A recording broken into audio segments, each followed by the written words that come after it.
જય શ્રી કૃષ્ણ, જય ગૌ માતા। તો આજે છે દિવસ નંબર 6।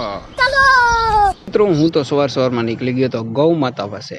આનાથી વિશેષ શુભ શરૂઆત શું હોય કે સવારમાં ગૌ માતાના દર્શન થાય, એની પાસે થોડો સમય બેસવા મળે। ગમે એવું ટેન્શન હોય, કોઈ પણ તકલીફ હોય, તમે થોડી વાર ગૌ માતા પાસે બેસો એટલે એ બધી પ્રકારના દર્દો તમારા ભૂલાઈ જાય। મસ્ત મજાનું વાછડું સવારમાં પોતાની અલગ જ અદામાં, અલગ જ રીતે મસ્તીમાં ઘાસ ખાતું હતું। પછી હું આવી ગયો બીમાર ગાયોના શેડમાં।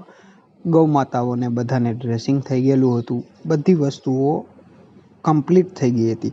પછી હું વધ્યો આગળ, ત્યાં મને જોવા મળ્યા આ મા વગરના વાછડું। એ બધાએ સવારમાં તડકાનો આનંદ લેતા હતા। પછી એમની પાસે જઈને થોડોક વાર મસ્તી કરી હું આવી ગયો આ અંધ માતા પાસે। એમની આંખમાં એક બાજુ દેખાતું નથી। પછી હું આવી ગયો લંપીગ્રસ્ત જે બીમાર ગાયો છે એની પાસે। સવારના મુખ્ય કામોમાં ચારો નાખવો એ સૌથી વધારે અગત્યનું કામ છે। તો આ ટ્રેક્ટર દ્વારા આપણે ગોડાઉનથી ચારો લાવી, તમે જોઈ શકો છો આખી જોકની અંદર સાફ સફાઈ થઈ ગયેલી છે, ત્યાં ચારો નાખી દીધેલો છે।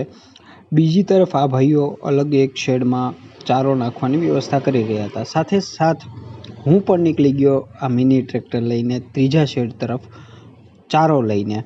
2-3 ગાસડીઓ જે બાકી હતી એ લેવા જવાની હતી, તો આપણે લઈને આગળ નીકળી ગયા।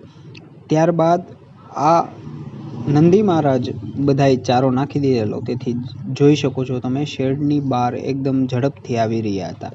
પછી હું નીકળી ગયો, આપણો આ બકરો છે એને અહીંયા કોઈ કારણોસર બીમાર હતો તો મૂકી ગયેલ કોઈ, એને પાછો લાવવા માટે, કેમ કે ભાગી ગયો હતો। વિડીયો ગમ્યો તો લાઈક કરો, શેર કરો, સબસ્ક્રાઈબ કરો। Thank you for watching.